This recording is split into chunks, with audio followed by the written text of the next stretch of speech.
Sports Minutes with Ziaul Raushan. Money FM 89.3. It's time for Sports Minutes with me, Ziaul Raushan. Now, sometimes good news comes through in bits and bobs, and sometimes it comes through all at once. And that's certainly been the case for today's guest, Akram Azman.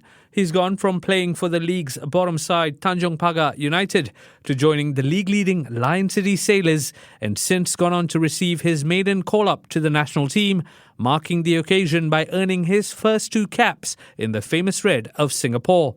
All that in the space of the first 4 months of 2025.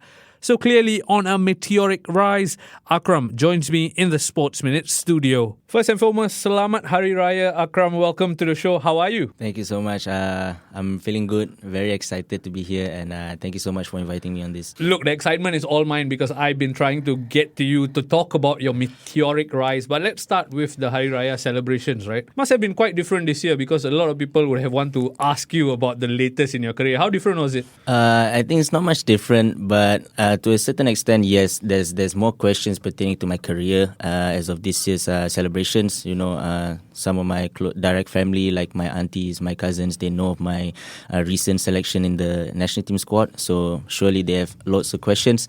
For me and I, just, you know, being myself, I just entertain them to a normal conversation whenever this topic's been brought up. So this year's Hari Raya Ang Paus, you had to give out your autographs or anything like that? No, nothing of that sort.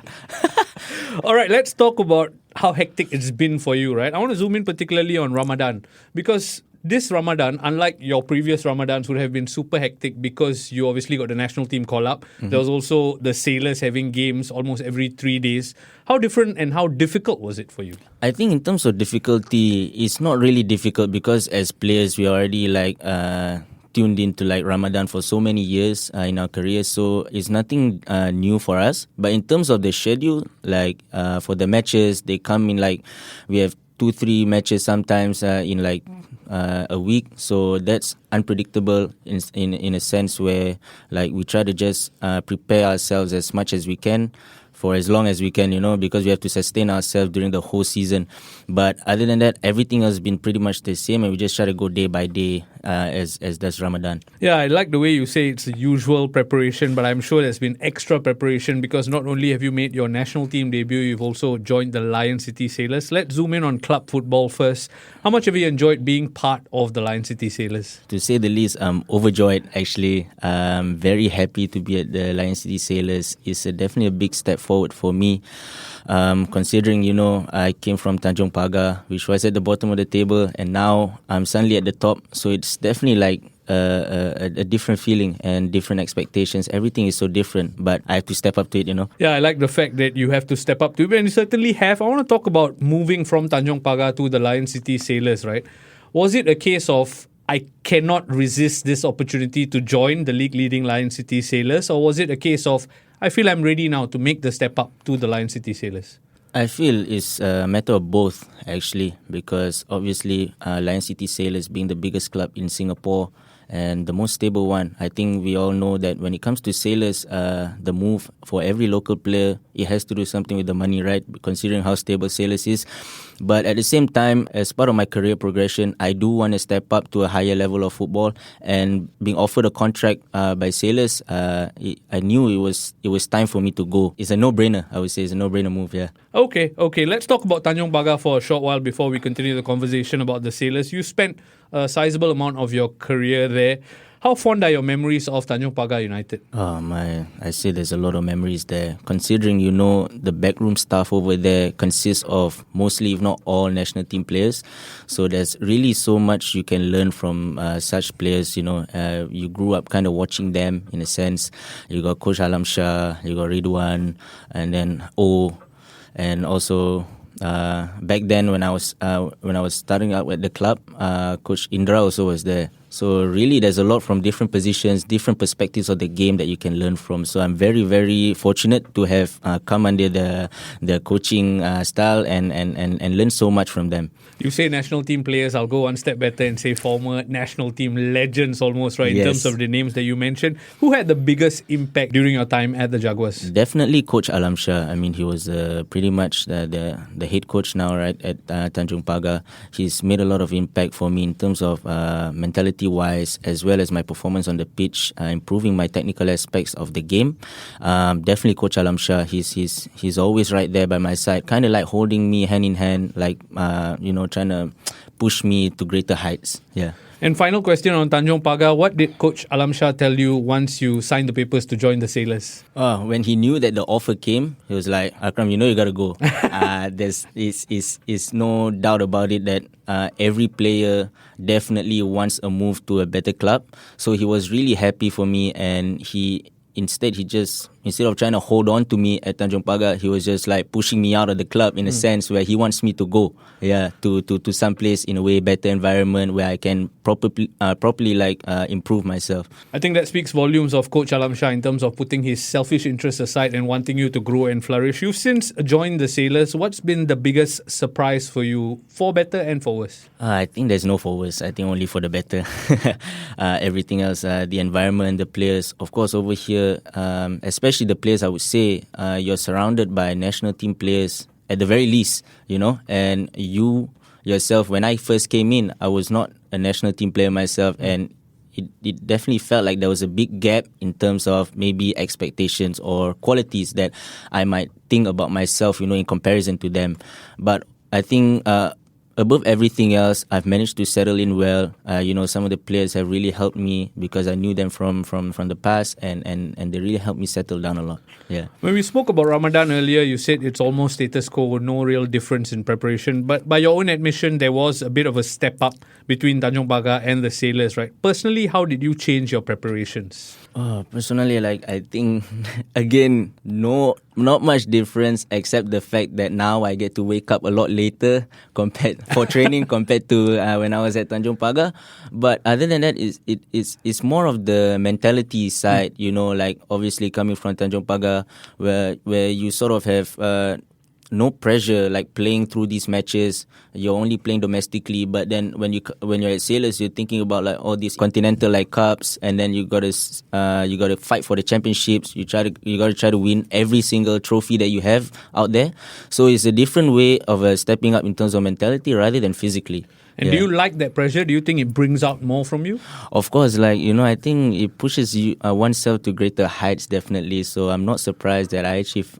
This is why we play football, right? We want to push ourselves to greater heights and to greater achievements. Yeah. And you talk about continental competition there. You've also managed to secure some minutes for the Sailors in ACL2 competition as well. Has that been a big challenge in terms of playing against higher caliber opposition? Of course, to a certain extent. But like I said, there's no different in sort of like training within the Sailors itself because you have so many quality players, foreign and local as well. So the standards are up there for me to meet. And when I'm on the pitch against these international opponents from other countries, I think it's no different, from training. Yeah. Akram, if I can just get a player's perspective on the next thing I'm going to bring up, it's the style of play, right? I feel like domestically, when the Sailors play against lesser opposition, they see a lot of the ball. You are almost having control of the ball and trying to find a way past the opposition. When you play against better opposition, you see lesser of the ball and you chase it a lot more. Which one is more difficult to do, and do you have a preference? I think definitely when you're without the ball, it's a lot more difficult, As you know, I came from Tanjong Pagar, and we kind of play a lot of transition football. So most times you don't really have the ball. So speaking from experience, when you don't have the ball, you're constantly thinking about like shifting the block in terms of defensive block and then pushing up, forward, back. And then you got to think like, when's this guy going to make the run in behind? Or who's going to make that pass with that open body shape? And then you start thinking this so much. Whereas when you have the ball, you're calm. You know what to do. You have the ball, okay, I'm going to knock it back. They're going to play side to side, we move the opponents. But when you're without the ball, you're constantly thinking of the possibilities rather than the certainties as compared to when you have the ball. I absolutely love that. You're only 25 years young, but you have a future in coaching the way you laid that out. You were the captain. You wore the armband at Tanjong Pagar. Now at the Sailors, you don't wear the armband, but I'm sure you're vocal as well. Who are some of the big influences in the Sailors dressing room to you? I would say probably Bailey. He's a very vocal guy. Obviously with his huge presence in the locker room, both verbally and physically as well. It's no different that, he was a captain wherever he played, at Preston, When I first came in, he also was one of the first few ones to actually welcome me really, really heavily. So I think in terms of that, he helped me a lot in terms of maintaining my vocal side of me instead of trying to shy away because it's a new environment. No, I love that because there used to be Big Bad Boris in the league. Now I feel it's Big Bad Bailey, the way that guy just controls the pitch, right? We're, of course, talking ahead of the ACL2 semi-final against Sydney FC. That's happening at the Jalan Besar Stadium on the 9th of April, 8 p.m. If you haven't got tickets yet, if there are still tickets, go get them. Let's talk to you. What's the mood feeling like in the camp ahead of that tasty encounter? It's very positive vibes only. We try to enjoy day by day. Everyone, including the coaching staff to the players, we look forward to this opportunity because it's a new step forward, not just for us as players, for the local players, but also for the club itself and for Singapore football. Being able to reach the semi-finals of the ACL2, I think nobody saw it coming, but we definitely saw it after that performance against Hiroshima in the second leg and with the 3-0 advantage that we got from the first leg. So we are really excited to show what we can do and to put ourselves put our name on that stage. Akram, we need to talk about the national team, but I have one final question about the Lion City Sailors, right? Those two words you mentioned there, good vibes, seems to be mentioned a lot, not just by you, but your colleagues, members of your club as well. What's the secret there? How are the vibes as good as they are in 2025? Touch wood, I don't mean to jinx it. No, of course, we try to enjoy every moment, every present moment, Like I said, nobody saw it coming, in terms of us trying to compete in the ACL2. Everyone assumed we would be out in the group stages or even in the early knockout stages. But now that we're here, there's no reason for us to think about the uncertainties what are the bad possibilities that could happen? No, we just enjoy the ride and enjoy the process because at the end of the day, it's a step in Singapore football and for the club. And that's what's most important for us rather than thinking about what's going to happen next and whatnot. I absolutely love that. That's your team talk done ahead of the semi-final, I guess. Let's move it on to the national team. When you spoke to the Straits Times after receiving the call-up, you said, I'm pretty calm. I feel like this is just another marker for the good work I've been putting. You were happy to be part of the squad. Yes. Since then, you've made 2 starts for the national team. Surely you must be filled with pride when talking about this. I wouldn't say so, I guess, because to me, I think being able to make those 2 starts, of course, I didn't imagine that because it's my first ever call-up and nobody would expect 2 out of 2 starts, in their first ever call-up. But I'm very happy, more to say I'm very grateful for the opportunities given. I think of it more as a blessing. But to say about pride, I take it more as I'm just happy to be there. I take it slowly. I try to enjoy the ride as much as I can rather than thinking about, it's something to be proud of because, of course, I know I'm nowhere near the high level of achievement that I'm required to get throughout in my career yet. You talk about enjoying the ride, the listeners and myself included are enjoying watching you being on this ride because you're traveling in the right direction. When you first joined up with the national team, right, was there a sense of being starstruck because it's your first call-up, you would have seen some of these players play, so was there a sense of, wow, I'm among stars? I guess so, yeah. I mean, you got Safwan there. Of course, you've never seen him much in the local league, and you've always seen him overseas. And when you come down to training, and then you get to see him there in person, is a different feeling. And of course, not to mention our local stars as well. You got Haris Harun, who got 140 caps. He's crazy to think about it. He's the youngest male international. And then you got even players closer to my age, like Hami Shaheen. I've been a big fan of him since throughout the NFA days as well. So playing alongside him now, all these kind of guys, it's a different feeling definitely compared to where I was back then. Hami Shaheen's got a lot of fans. When Adam Swandi was sitting in that seat as well, he told me about how he's a big fan of Hami as well. You talk about fitting into the squad, right? Any player particularly help you settle into the national team squad? Again, it's Hami Shaheen. I'm with him in the club at Sailors, and now I'm with him in the national team as well. He helped me a lot. He's a very chill guy. Doesn't think too much about whatever. He just want to enjoy the ride as well. So I'm all for it, and he's helped me a lot since then. Happy to hear that. Thank you, Hami, for helping Akram settle in as much. To that end, right? Do you have any idols in the local game growing up? Don't say Hami, Idols, I would say, in terms of who I look up to, I would say Haris Harun, because obviously, he's been in this field for a very long time, and you have nothing but the utmost respect for a guy like Haris Harun. Another guy that I'm actually a very huge fan, even when I started coming back into the league, was Shawal Anwar. You know, Shawal, you still owe me a jersey. I've been asking for a while now.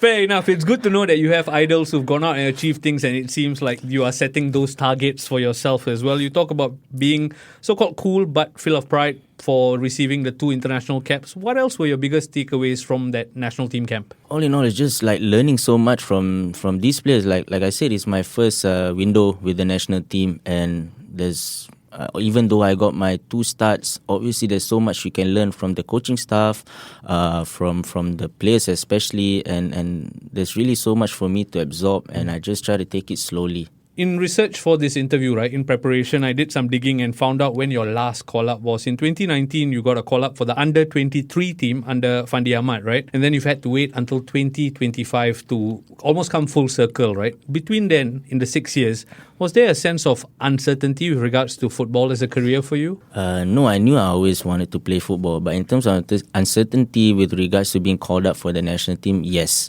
Of course, because it's 6 years of long wait. And I think even in the under-23 level, I only made 1 appearance. So, of course, I wasn't thinking too far ahead. I was just trying to go day to day, just play football and do my best every time I'm on the pitch. That's it. And you talk about not thinking too far ahead, right? That seems to be you as a person. You stay quite level-headed, quite calm. Is that fair to describe you as a footballer as well as a human being? I guess it's pretty fair, yeah. I mean, I'm not one to worry about the future or the past. You know, I like to keep things in the present. That's why I feel like you find the most joy in most stuff, in general or even in your career as well. Yeah. Wow. You got a future as a coach, you got a future as a motivational speaker as well. Let's talk about family. You come from a footballing family. All 3 brothers, you and 2 others, Naufal and Akmal, also play in the Singapore Premier League.